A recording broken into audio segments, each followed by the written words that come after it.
Well, good afternoon, everyone. This is Richard Dasher. I direct the U.S. Asia Technology Management Center at Stanford University.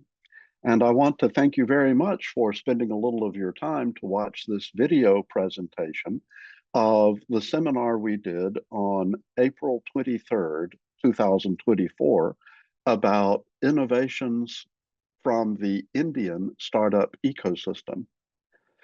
We had some problems with the technology inside the auditorium on the 23rd. And so we missed on our recording the audio of the speaker introductions. So I do want to introduce our four panelists a little bit before we turn you over to the recording of the session. Also, I want to say thanks to our member companies of the US Asia Technology Management Center. All of our operations, including salaries, including even putting on this program at Stanford, are from our member companies. So we thank them very much for our support. You can find the names of our 18 companies on our website, asia.stanford.edu. So today I'm delighted to have a really exciting panel joining us from India, three people in person here at Stanford and one person by Zoom from India. Our lead panelist is Ms. Paula Mariwala. And Paula and I have known each other for longer than either one of us would care to tell. Uh, she has been very actively involved in the Stanford Alumni Association. She's past president of the India chapter of Stanford Alumni. She is also a founder of Stanford Angels and Entrepreneurs, a chapter in India, as well as being involved with SAND here. She got her master's in applied physics at Stanford University and went to work at Hindutron as a board director at what is India's oldest high-tech IT company. She did that for over 28 years. She started doing investing with something called Seed Fund. And then more recently, she has formalized this into kind of a family office venture capital firm called Aureolis Ventures. So Paula really found great people to fill out this panel. The second panelist who will speak today is Ms. Sonam Motwani, who also started out in a technical area. She got her undergraduate degree from IIT Bombay in aerospace engineering and did work on vehicle dynamics. Then she went to work as a project manager for Procter and Gamble. She has founded one company before her current firm, and she is also a founder and serves as CEO for Karkhana.io, which is a digital platform for manufacturing that enables quick design validation and on-demand manufacturing. So she'll tell us more about her activities. Next up, our third panelist is Ms. Laina Emmanuel, who is the CEO of BrainSightAI. And she has an MBA from the India School of Business, where she looked at artificial intelligence in neurosciences. BrainSight is doing functional brain mapping, really creating a digital twin of the human brain for physicians to facilitate their work and also to help patients improve their compliance. And she will tell us more about BrainSight. The fourth panelist who will join us by Zoom is Dr. Rimjhim Agrawal, who is the CTO of BrainSight. And Dr. Agrawal got her PhD from the National Institute of Mental Health and neurosciences in Bangalore. She studied for her degree machine learning in psychiatry. So she has also been part of the Entrepreneur First acceleration program in England. And she will tell us a little bit more about how that plays into the development of her firm. So we have fascinating comments coming up. You'll really enjoy. Please stay through until the end. Thanks very much for your attention today. Sorry I had to splice myself in at the beginning. Enjoy the program. Well, first of all, thank you, Richard. What a pleasure to be here. It's great to be back on the farm, particularly if it's inside the classroom. And Richard and I, like he said, we go back a few years. And I have to admit, it is the third time I'm part of this very wonderful seminar series. And really grateful to Richard and the center. You've been always such a great cheerleader for India and all the things that we do in India as a mentor and as a connector. So wonderful to be here. Last time I was here was during the pandemic. So I was on virtually 2021. I was, I think 5 a.m. from India. But those days we did anything to be connected with people. It was wonderful to be talking about what was happening during the pandemic in India at the time. And we also showcased two of our companies, which were our investing companies of Stanford Angels. So it was really fascinating for them to be talking to an audience which was Stanford as well. But I can't help going back to Richard. I will reveal it was 2013, so more than 10 years ago, in your spring series as well. And Richard had me talk about opportunities and challenges in the startup ecosystem in India, which was very nascent at the time. And at that time, I was representing Seed Fund, an early stage fund from India. It was called Seed Fund because there was hardly any seed funding happening at the time in India at the time. And people have asked me, but what was the name of your seed fund? So from then on, we have evolved a lot over the decade. But if at that time I was asked, can you project where the ecosystem, startup ecosystem will be after 10 years in 2024? I don't think I would have really expected what is really happening today. And that's what we will talk about. It's, even if you were to ask ChatGPT or whoever at the time, we would have really been on a very different trajectory. There are several factors which have really made us come where we are. And all my experience in early stage investing across different sectors, it's really been fascinating to see how a developing country can really fuel entrepreneurship. So I'm going to dive right into it. Like you mentioned, I formed after Seed Fund. I thought there was a great opportunity to get Stanford alumni in India involved in the startup ecosystem. So some of us came together and formed what is called Stanford Angels and Entrepreneurs India, where we invested as an alumni group in several very innovative companies, and we continue to do so. We have a really vibrant community. And then I formed Aureolis Ventures, which is really a family office fund, which has given me a sort of luxury of having patient capital that supports entrepreneurs in building innovations that can truly impact lives. And we invest in seed and early Series A type companies. And I must say, and you can see from my representation, that 40% of our portfolio consists of women-led companies. And again, in 2013, I would have never imagined this. So it's a really privilege to have been part of this journey, which has, taken us on a path that we are quite proud of. So I'm going to start by just putting these colorful pictures up. Those of you who are tracking India on media can recognize some of these. We have Bezos in a truck announcing $1 billion investment in India. We have Mark and Priscilla at a wedding celebration. We have one of our Bollywood stars. We have Tim Cook, the largest Apple stores in India. We have Bill Gates with Dolly the Chaiwala, what have you. So all these celebrities from Silicon Valley and beyond have been coming to India. I wonder why. Well, here is the numbers. It's a large country, 1.4 billion people, and we were always one of the largest countries.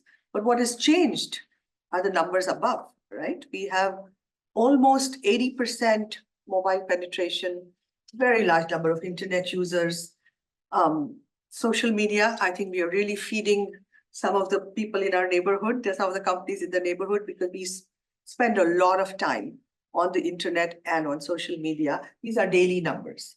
These are daily numbers.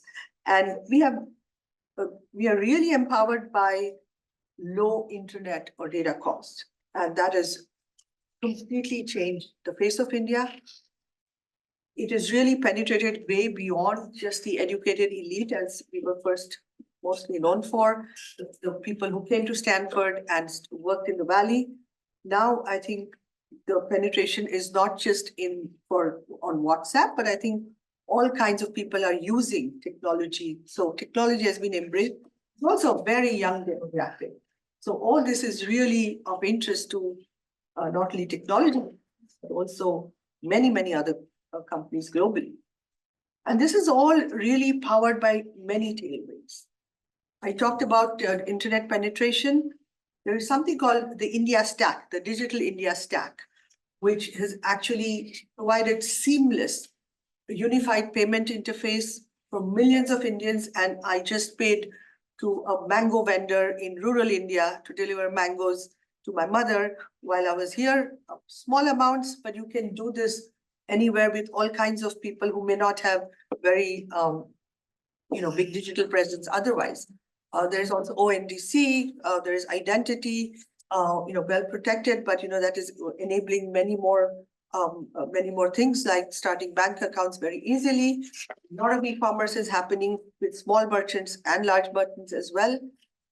And I think what is really of interest to this audience is that India today is not only the fastest growing major economy in the world, but it's the third largest startup ecosystem, only after US and China. With 125,000 startups and over $70 billion have been invested, private investments of over $70 billion has happened over the last 3 years in the startup ecosystem.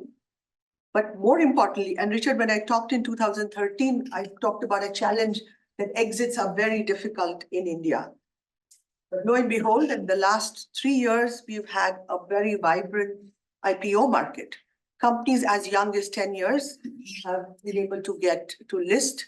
There's also something called the SME stock exchange, where small companies have also listed. A company from IIT Bombay called Idea Forge, a drone company, was able to list on the small SME exchange. So all this has really fueled interest by everybody. Alongside, there's also a lot of investment in physical infrastructure and capital spending, both by the private sector and the government, and also in energy, which has again been challenges traditionally for growth in India.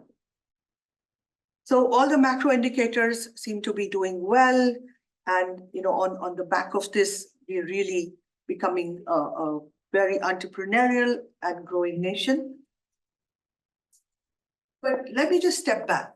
When I presented in 2013 or when I started Seed Fund in 2006, it was not very cool to be a startup founder or even a VC investor. It was very fluffy. People didn't really know what the outcomes will be. This has changed. Popular startup mindset has penetrated all campuses, businesses, and families as well. I remember in 2008, an elderly gentleman entered my office and asked to see me. And he pleaded with me to release his future son-in-law because, he thought I'd given them debt. And he said, I will not marry my daughter to, somebody who has so much debt. So today, it's very cool to be young startup founders. In our own portfolio, we have two Stanford alums companies from Stanford Angels who went and pitched on Shark Tank India. So it's now very public and very cool. What has really heartened me is the change in the technology ecosystem. I've often talked with people at Stanford, especially with Richard, on how India worked in silos. We have excellent academic institutions, maybe only engineering, excellent business schools, excellent research labs, and some very good corporates, but they did not talk to each other. We even had incubators which did not talk to businesses. That has really changed today. Today, walls have broken, and you will hear from some of our founders how they've taken advantage of these partnerships. There are incubators for biotech, for semiconductors, for materials, for EV. So this is now really, we're trying to replicate some parts of Silicon Valley, but with our Indian context. And corporates, which earlier really scoffed at startups, did not partner with them, definitely did not invest in them, are now very openly investing in startups, adopting new products and technologies which come out of startups. And this is all backed also by a lot of favorable government policies and investment in some of these initiatives. I want to step back a bit. India, I mean, I'm sure those of you are familiar with India have heard this word, jugaad. Jugaad stands for what we call in Silicon Valley as a hack. It's a quick and cheap hack to fix things and get things going. So Indians have been famous for really, the spirit of, we will do anything, we will figure it out. And this has really resulted in some very good solutions. You can see a farmer, without a tractor trying to get some sort of an engine going, which can till his land. We have a teacher trying to use a small screen with a big classroom. We have a dairy, a milkman, we have somebody in the healthcare. So this is always there, a very entrepreneurial streak, which, fix the local problems with cheap resources.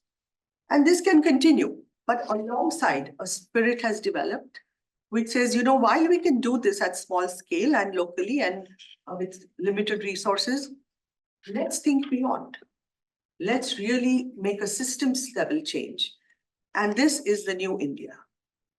The new India is really thinking of taking Indian solutions out there in the world. Firstly, out of their local realm, but also out there in the world.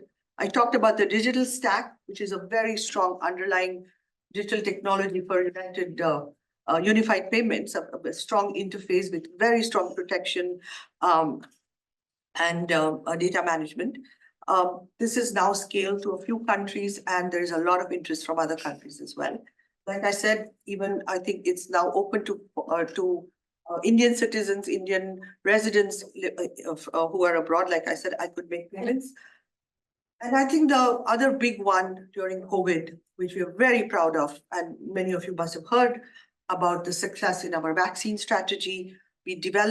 During the pandemic, we developed 2 vaccines.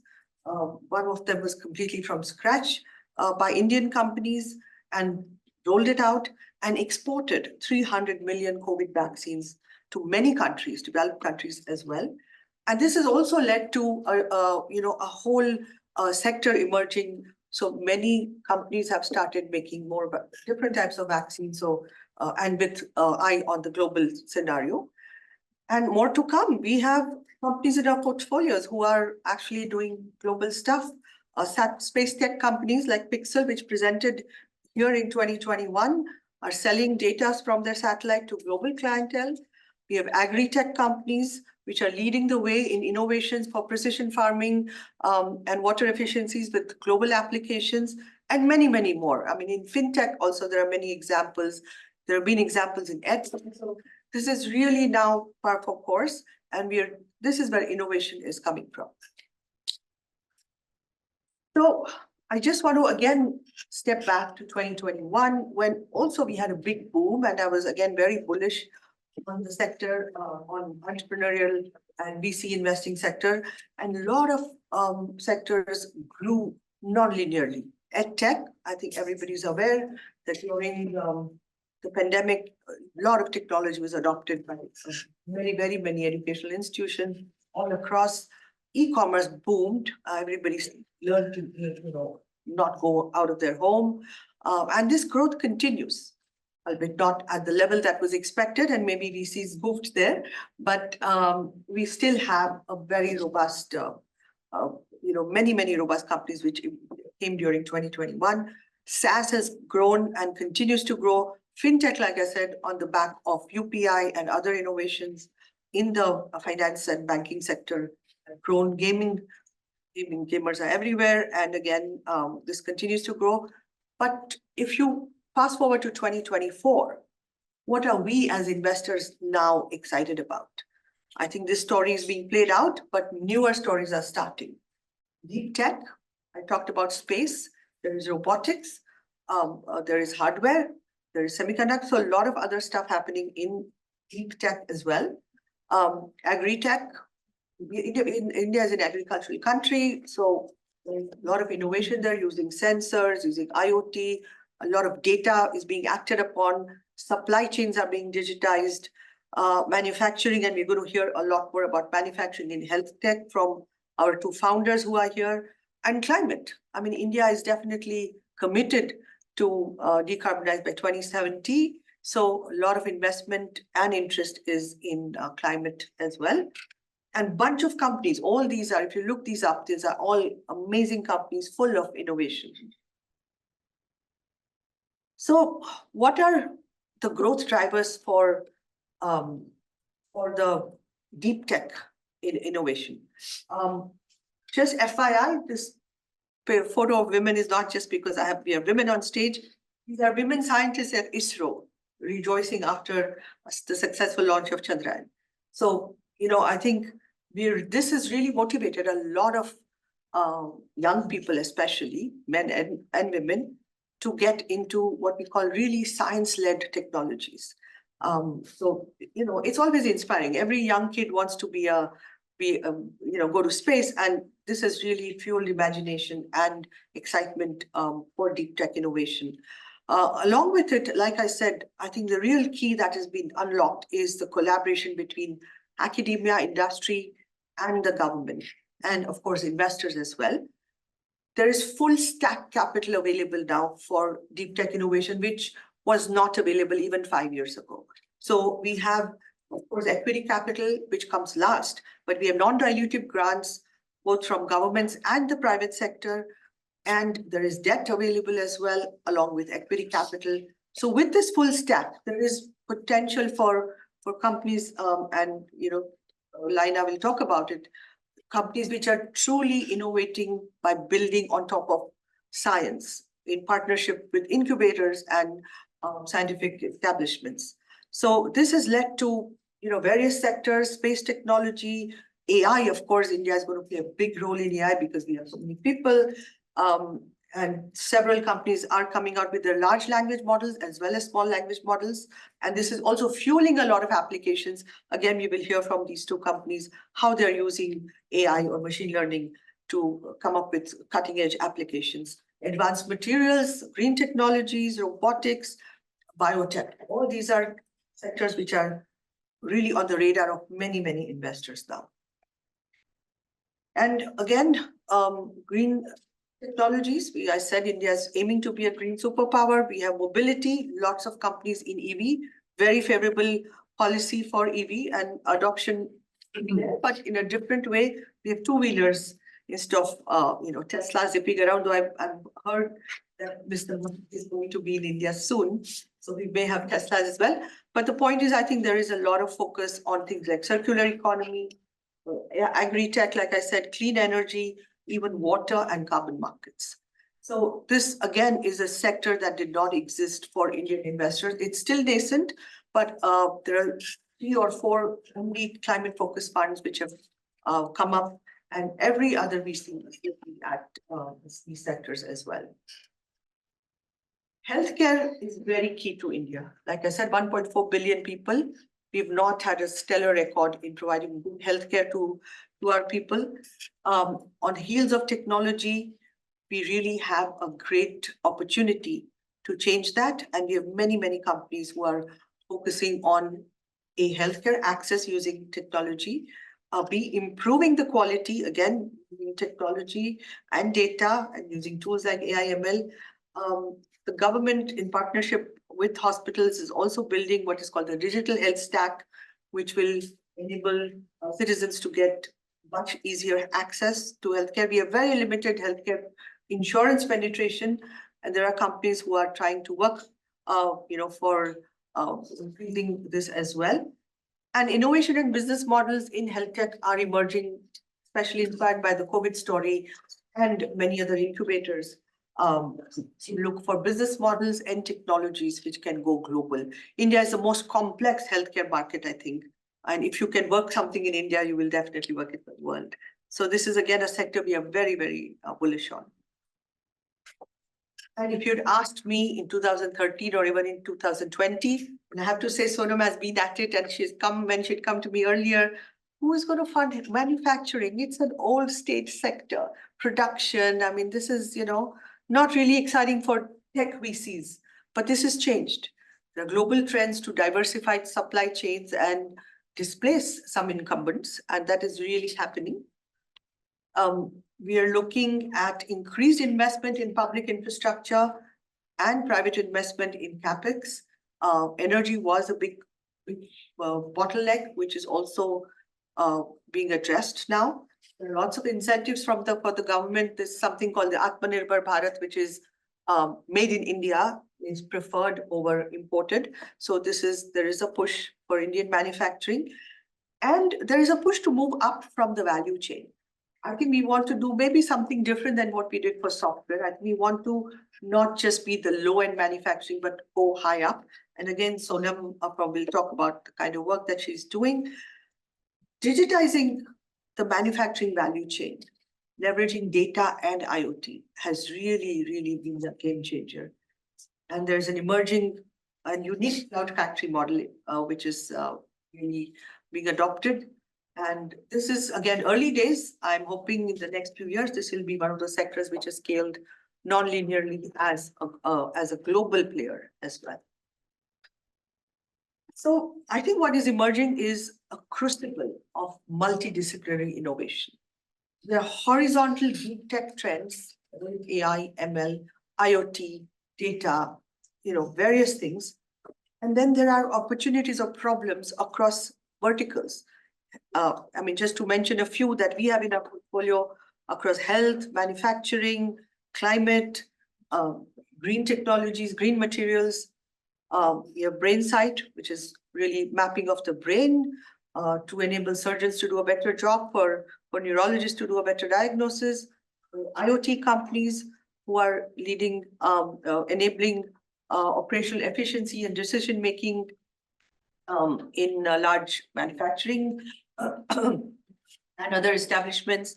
We have a couple of companies which are developing materials like nanotubes or biomaterials and using agri-waste for energy. So there is a supply chain disruption also, and space tech, which is again, it's not just launching of the satellite, but use of data for various applications, particularly around climate, like clean air, finding water sources, etc. So it's exciting times. I think we have outlined quite a few innovations. I'm sure I've left out quite a bit as well, but all this is supported by a whole bunch of capital. If you remember, Richard, when I presented in 2013, there would be not even half of these VCs. I think total VC back in 2013 was less than $1 billion. Yeah, exactly. Right. Yeah. And the number of VCs who are now in India is great. We have lots of them. But what is really heartening is the homegrown VCs. If you look at family offices and angel investors, like I said, we were known as seed fund because there was nobody else. There was no family office at the time at all. None of the LPs of any of the funds were from India. Increasingly, Indians are raising full-on Indian funds backed by Indian LPs. There are accelerators and incubators, which none of these were there in 2013. There are only IIT incubators, which continue to do a great job. And there is, like I said, non-dilutive grants as well as venture debt available. And, a lot of people people who in manufacturing, who need working capital, can take advantage of venture debt. It's very hard in India to get debt.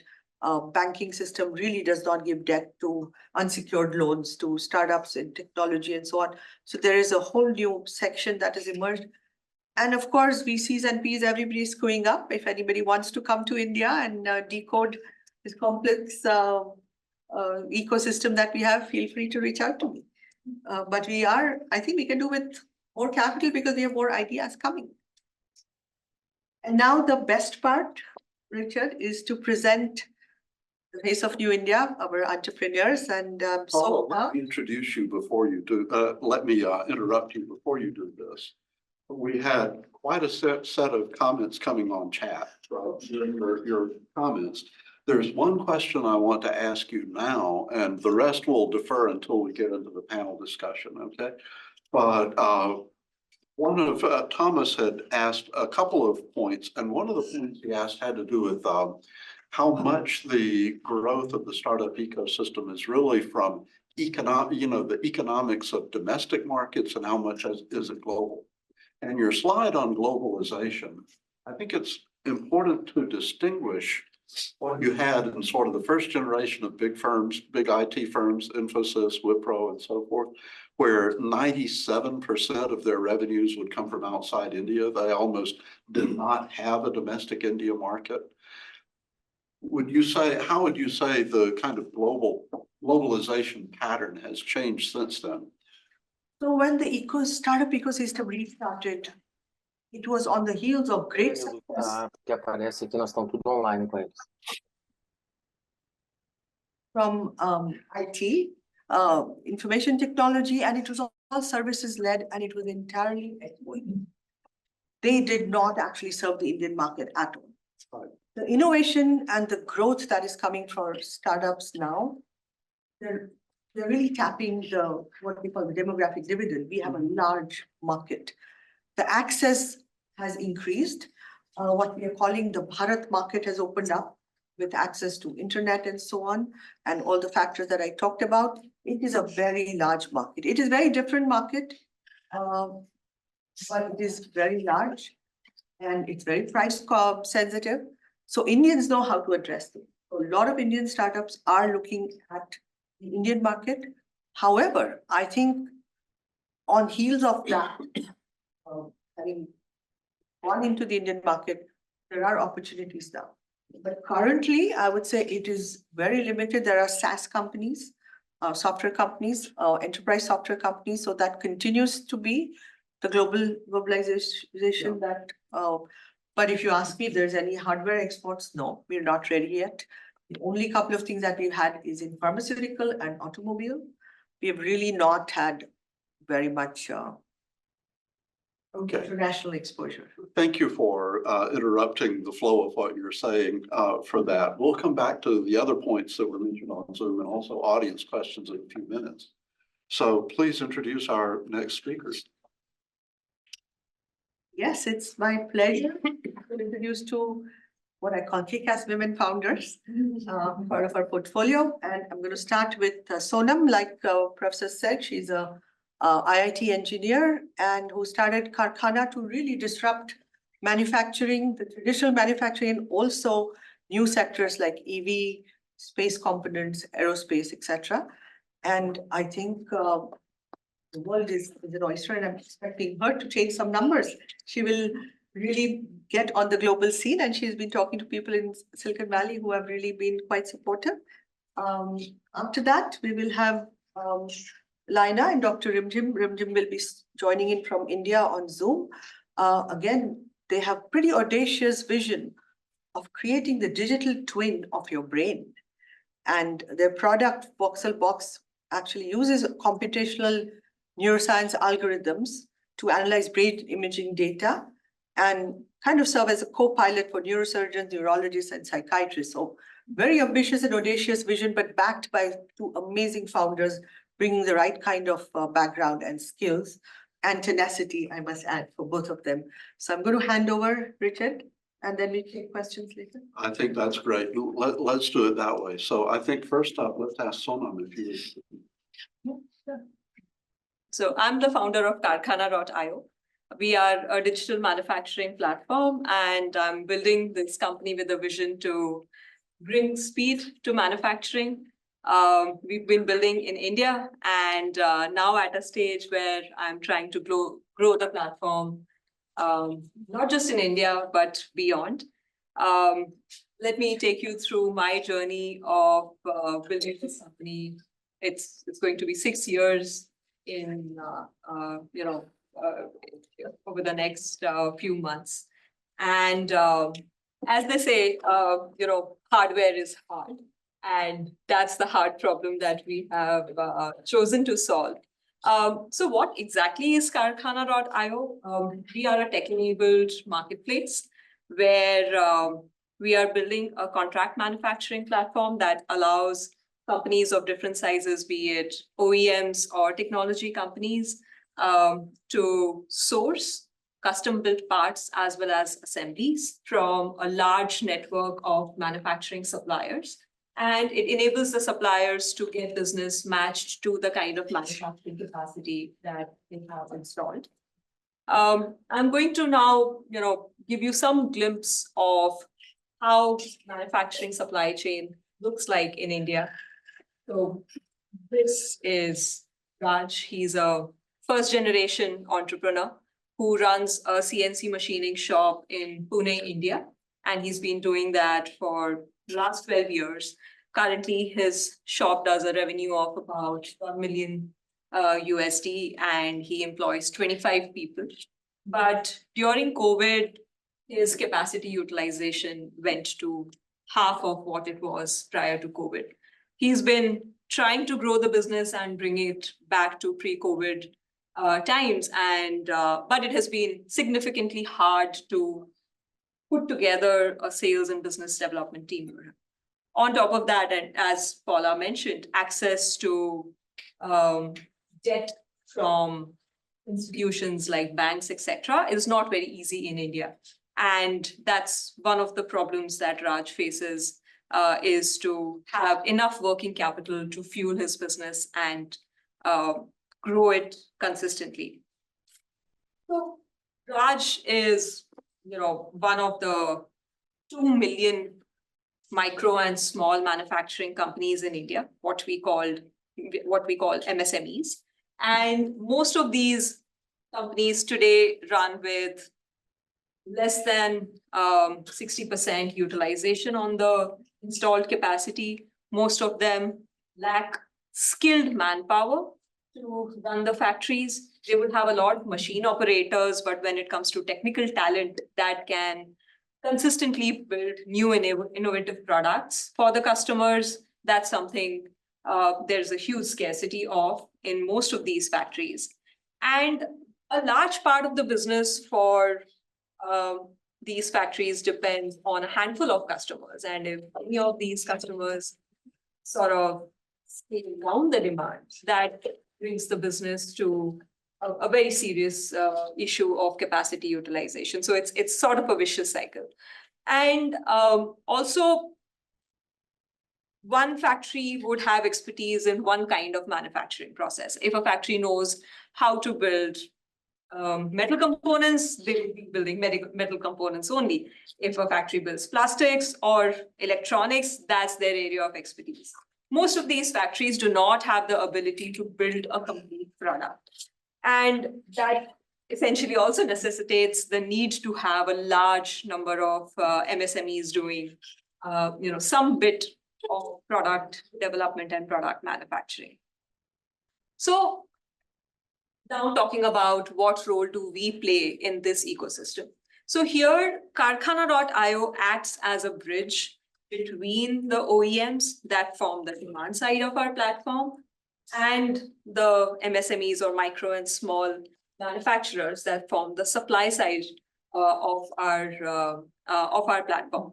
And we enable the OEMs to manufacture and source through the MSMEs, but obviously taking into account that there is lack of technical manpower at the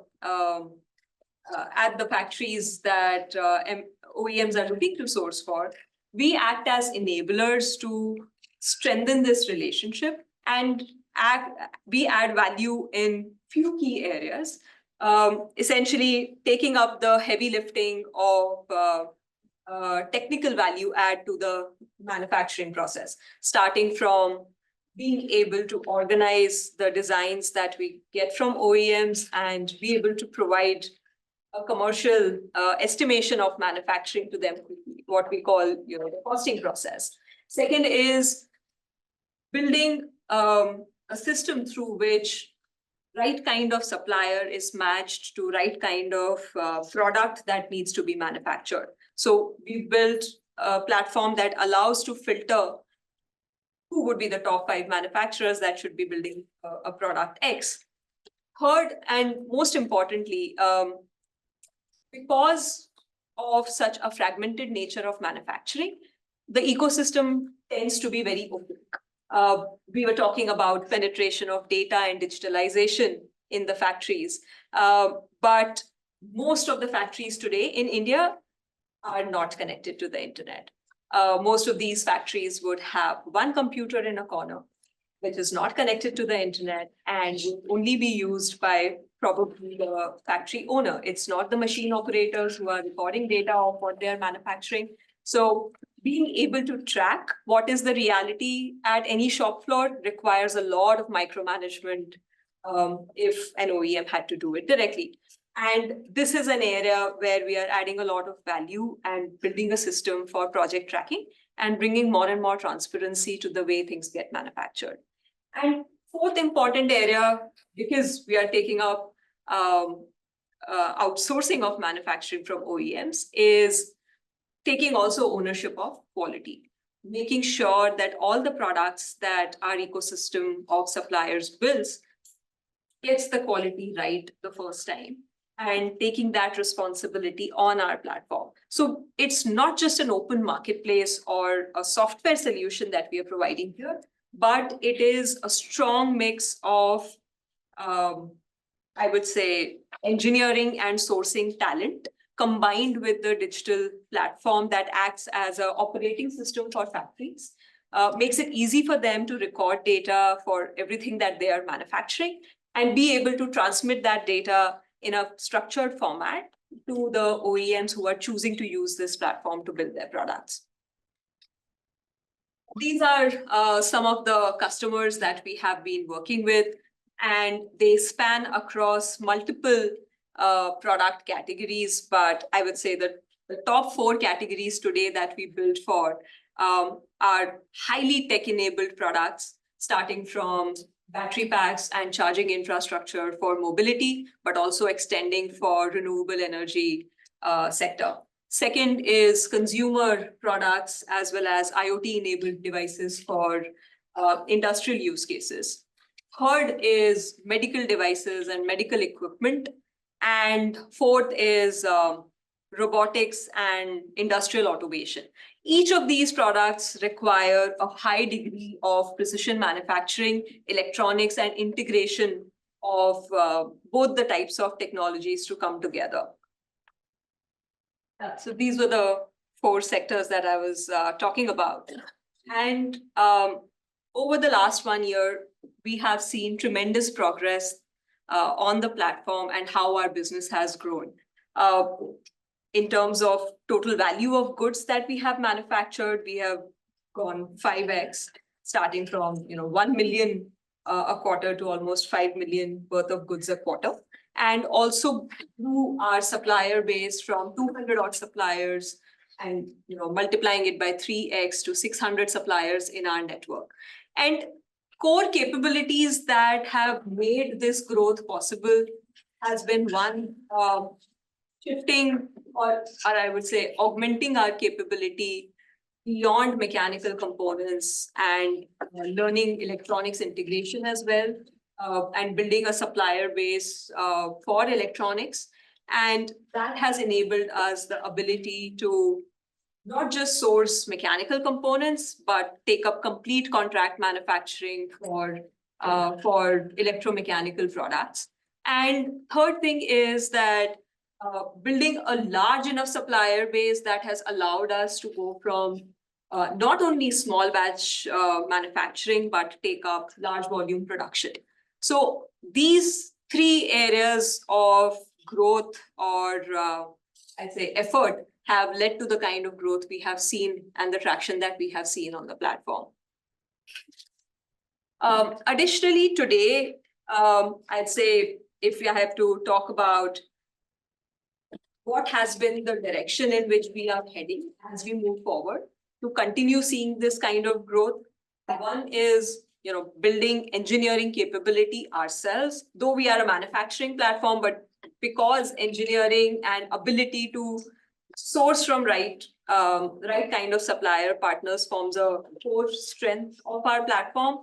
building our own engineering capability and understanding of the product categories that I spoke about is extremely crucial. And that's what we have been strongly focused on. Second is that now with the ability to combine mechanical components with electronics, it has given us the ability to build full products, what we call box build solutions. And third is building very strong strategic partnerships. What I mean by that is that given the micro and small suppliers form the backbone of our platform and enable us to deliver what we deliver, we are building strategic partnerships where we are able to have a captive capacity. What that means is giving a guarantee for filling up their capacity and meeting that guarantee, which essentially means that they can rely on us on Karkhana.io to grow the business for them and do not really need to develop their own sales and business development teams. So we're doing this across products like batteries, across chargers, across IoT products, and this is going to grow continuously over the next few years as well. Today, I'm going to have to ask you to end up pretty quickly. Yeah. So today we have 500, as I said, 600 MSMEs in our network. We work with 90 plus OEMs and have been growing 20% month on month. And over the next year, we see ourselves growing another 3x. And some of the important parts of this growth would be increasing capacity continuously, but also building a playbook to supply outside India. And core geographies that we would be focusing on would be US and Germany. And that's been one of the reasons that brought me to Bay Area and explore hardware ecosystem here. So yeah, over the next 3 years, we believe we'll be digitizing 3,000 plus such factories and creating an overall value of $500 million. So just one thing, because we are building in a very hard industry, one of the major learnings for me has been that there are no shortcuts to solving hard problems. And we have also taken a long route to get here. And given the power of digitization today in India, there is no better time to build locally and then expand digitally. Thank you.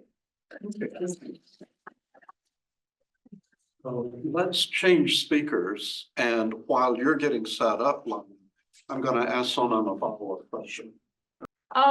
Is it because the micro and small manufacturers probably don't have any extra capital? Right. But convincing contract manufacturers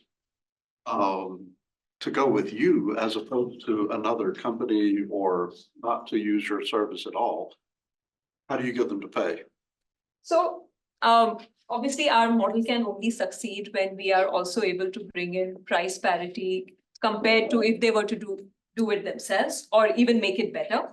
So today the way we make money is actually by improving the efficiency of our sourcing. What that means is that our margin comes above the costs that we incur from our suppliers, but also putting in a lot of data and human intelligence behind finding right kind of sources for different components. No, that's a wonderful headache to solve, because a new manufacturer especially, where to get, or a new product producer, where to get your manufacturing done is the big headache. Right. Yeah. Thank you. That's what gives us the money that we Okay, we'll have some other questions for the entire panel, but first, Laina, Emmanuel from BrainSight. Really nice to be here, and thanks for Paula for introduction earlier. Just to give a small brief about myself, I'm Dr. Rimjhim Agrawal, and I have done my PhD in machine learning, specifically in neuroscience, and I have a prior experience of biotechnology and bioinformatics. So yes, just to give a brief about what we are building a personalized digital map of the brain, which actually would help doctors in taking decisions. Just a heads up that the slides are going to have a lot of brain images, and by the end of it, you should not get bored. what problem are we solving is that brain is a really complex organ. There was a paper by Mark Miller which says how complicated the brain is. It is as complicated as probably the universe is. And therefore, it is very difficult. And what we know right now is very little. In such case, clinician needs to still know to take various decision and follow it up with a detailed analysis to be very precise in various interventions, be it surgery, be it treatment, and so on. In such case, how we are solving it is by giving a map, a 3D map of individualized functions and tracks.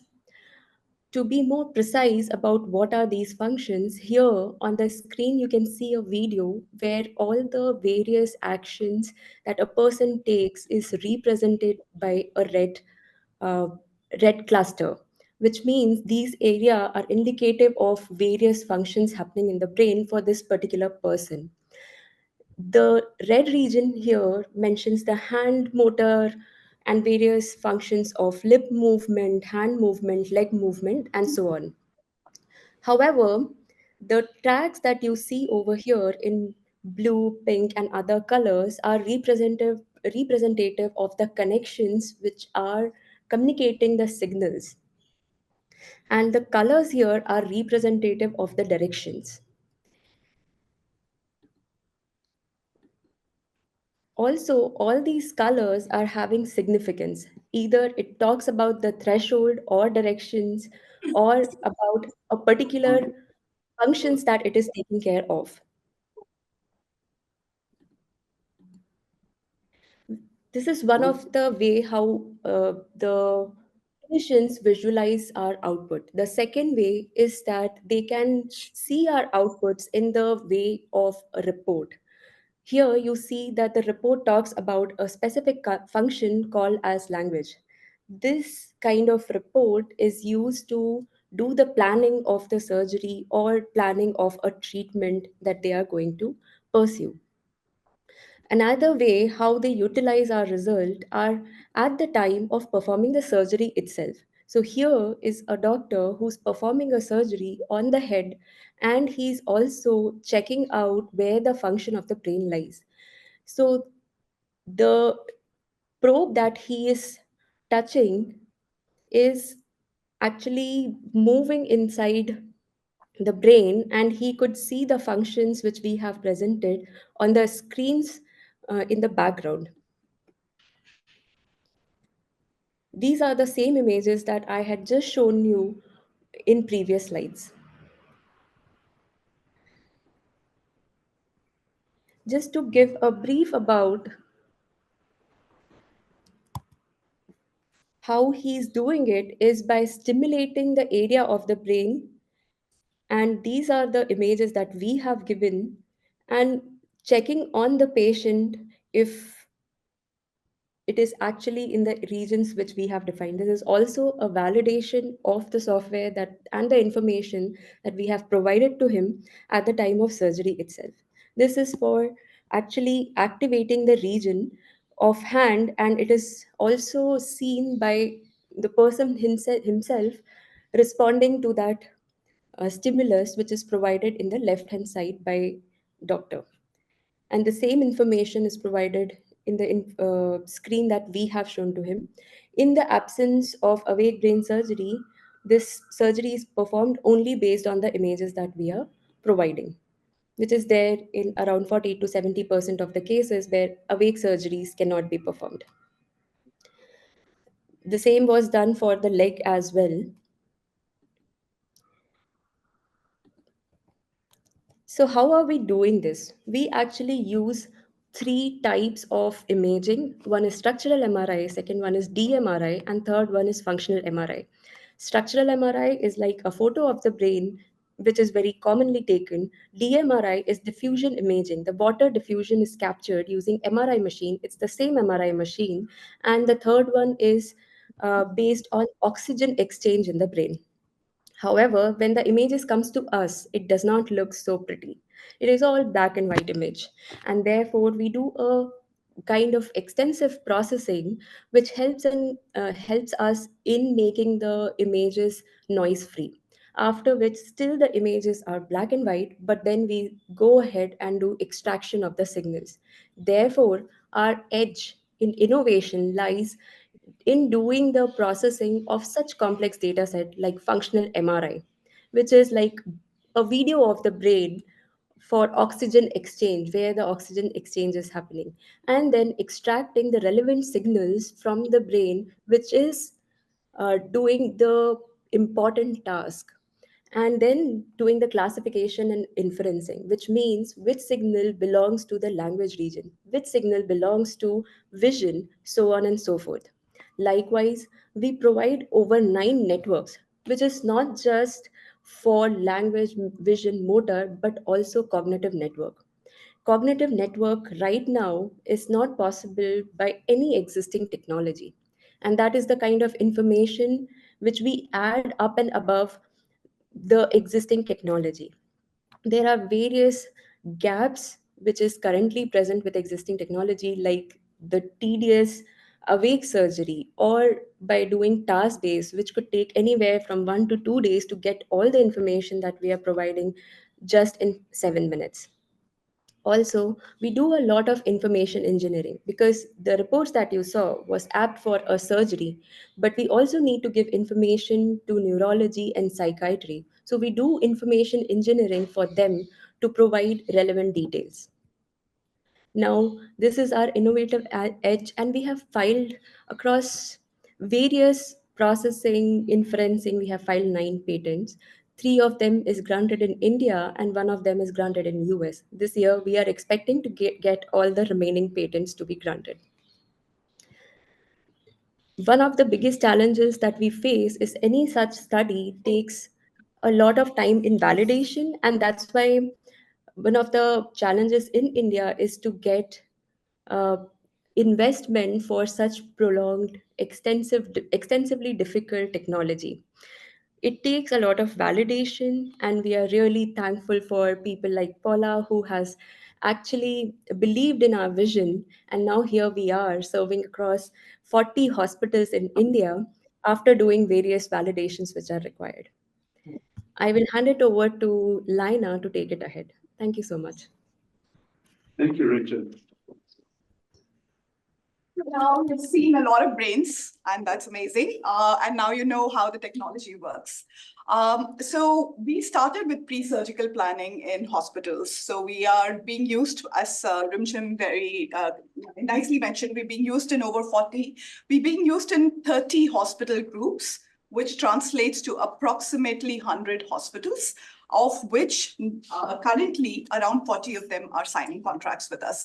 So in these hospitals, they're using it for pre-surgical planning, for brain tumor surgery, and they've increasingly started using it for epilepsy surgery and are looking at other functional surgeries as well. But the underlying technology itself is not just limited to neurosurgery. The underlying connectomics analysis, connectivity analysis has implications across neurology. It's one of the earliest indicators for dementia, the earliest brain-based indicators for dementia. In psychiatry, it is the only body-based indicator. In fact, Rimjhim's PhD was in looking at brain indicators for psychiatric disorders like OCD, bipolar, depression. We didn't start off in that area because it doesn't make sense to build a market in psychiatry when neurosurgeons were already asking for our tools from us. So the technology itself has huge implications. Now, you've seen where we are today, but it took us 4.5 years. And I just want to take a quick moment to acknowledge our own work and to give you a sense of the complexity and the complex problems that we were solving. The work we are doing is deep technology. It's at the cutting edge of neuroscience. The fact is, we've built a cloud platform, so it's a cloud technology.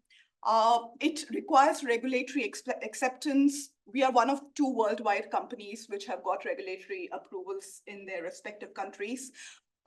It requires clinical acceptance. This is not a well-known clinical procedure, and hence it required us to build the market at the same time that we were building the science, at the same time that we were building the regulatory approvals, at the same time that COVID was happening when we were all going remote. So if you can imagine that during those entire first 1 or 2 years, the questions ranged from like, what modalities should we use? Oh no, maybe we should ask the doctor, but the doctor can't see it. Oh, but how will he even trust this? Maybe the regulators can tell us. This was Rimjhim and me most of the time. And we were really kind of entangled in so many questions.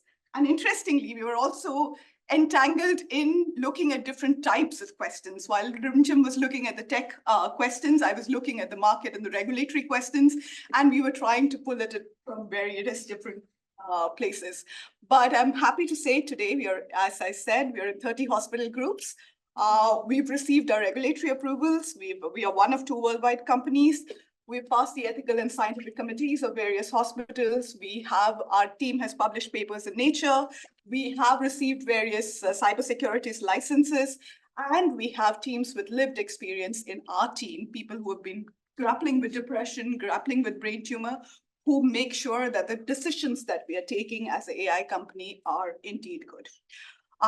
With that, we are today one of the most well-known startups in healthcare. We were recently in top 150 digital health companies in the world. We've got, as Paula mentioned, the Indian ecosystem is huge in terms of both dilutive and non-dilutive funding. I don't think we would have come this far if we hadn't started off with Entrepreneur First, which is a London-based accelerator, which is now based out of India as well. And then followed it up with the BIRAC grant, which is a grant from the Department of Science and Technology in India.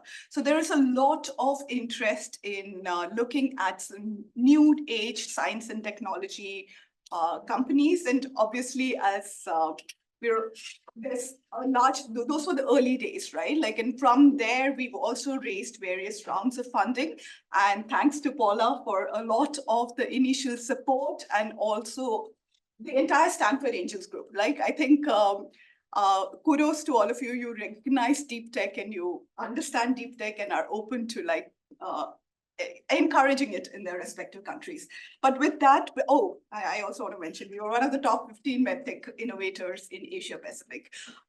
There were a lot of things to our credit, but I just want to take a moment to appreciate the entire team, which is building. We have a very multidisciplinary team consisting of neuroscientists, machine learning engineers, cloud tech architects, sales, and marketing, and it's a team which is growing. So today we are looking at brain tumor, but as I said, we've already started getting requests for other disorders. We've already started, given that we are one of 2 worldwide companies doing this, we've also started getting requests from a lot of hospitals across India, including US.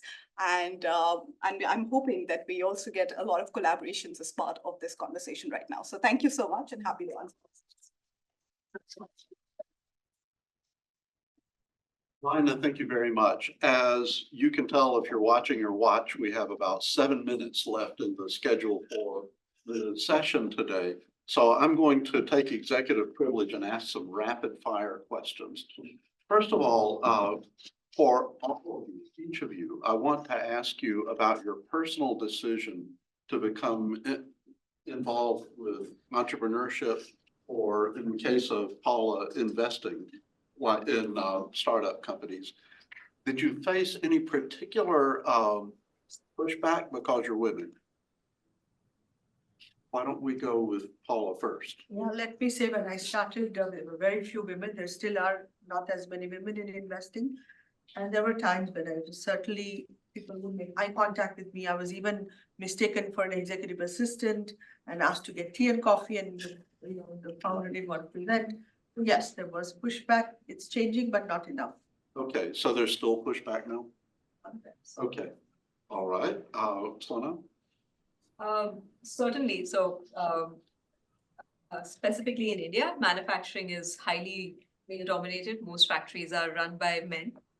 In fact, to an extent, so when I started up, I also looked much younger. And when I would walk into these factories, they would, take me as more like a kid who has just come in, and women are not expected to understand manufacturing. So some of them, in fact, out of fear or rather unfamiliarity of having a lot of business or manufacturing conversations with women, would not let me in. And that's when I decided to hire men to do that job. Was there a key to getting past that? How did you do it? I mean, I'm also very stubborn by nature, and I think most entrepreneurs are. So I would find few manufacturers who were more open-minded and ask them to make introductions to their, fellow, I'd say, machine shop owners and factories. So that got me started. And I think gradually, as we were growing, we built credibility to take me more seriously. Okay. And also age caught up. Sure. So, yeah. Okay, let's go to Rimjhim next. Rimjhim, so what's it like in science? You're a CTO, PhD. Yeah, so there are very less women in technology, and that's where, recently I attended a conference where there were 111 neurosurgeons, and there were only 2 female neurosurgeons in that conference. So we know how different it is in the terms of ratio. There is quite skewed numbers, and what we are looking at. But fortunately, these people are quite open on understanding and having a conversation and going into details. So I could not find such difference in the science space with neurosurgeons and clinicians. However, there are similar challenges which Paula and here other people have mentioned. So those challenges are there in the industry, and we do face it, and we are resilient and stubborn. So like just mentioned. So yeah, going around. So in your case, the quality of the science too. Yes. So, Laina? I think, so statistically speaking, yes, very few people in engineering, very few women in engineering, but I think I have a thick skin in that when somebody is not taking me seriously, I don't take them seriously in return. So it's, clearly your IQ is not matching mine. I just, yeah, so that's how I think about this. Okay, excellent. I also want to ask everybody, if you were doing this somewhere else, because in the case of both Cartana and in the case of BrainSight, really, these are ideas that could have come out of, the whole kind of Boston complex or the whole Silicon Valley complex. What was different about doing it in India? That's Yeah, Laina, why don't you go first? I think I don't have a counterfactual in that. I've not done it in Silicon Valley, but what I do know of our investors who are based out of Silicon Valley is that there's a lot more risk capital in Silicon Valley as opposed to India. So I think there are very few investors at early stage like Paula who are willing to take these risky bets in India. It's increasing now, but I think just the fact that there's more risk capital in Silicon Valley would have made it easier. I think that's the key difference. Okay, and how about with all the MSMEs? Speaking on actually one of the things that was discussed earlier,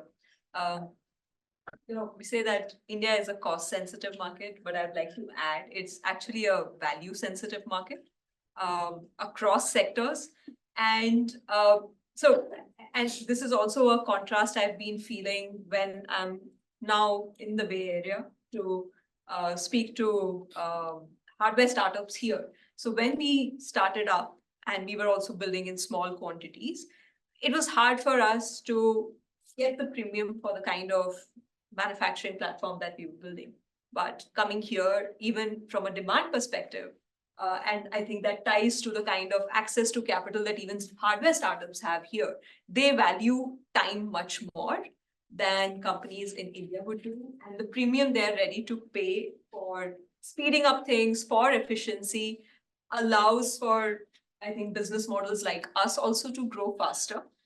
So that's been one of the contrasts on the demand side that I've experienced over the last 3 weeks through my conversations with hardware companies here and in India.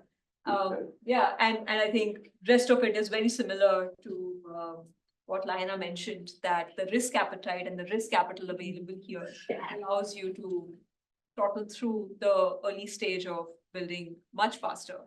So I'm going to end up with a question to Paula, and it's based on this. In some ways, the ecosystem in India looks like it's kind of becoming more like the ecosystem here. What do you think will be the things in the Indian ecosystem that will always stay kind of different?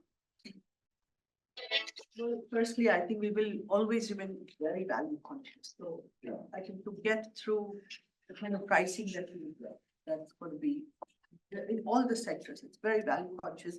I think we have a very layered society. So we have, it's not homogeneous. Yeah. So if there is no cookie cutter approach, and that is going to also remain, scaling will be always not that easy.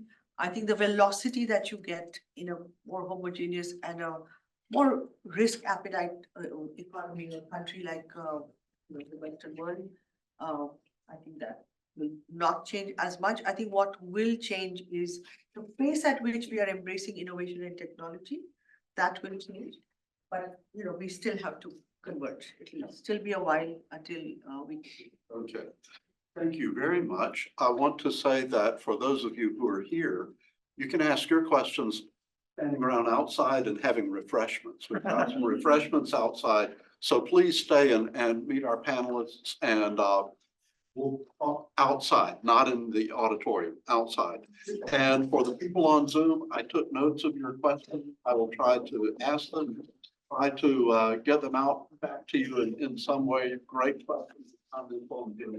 First of all, please join me in thanking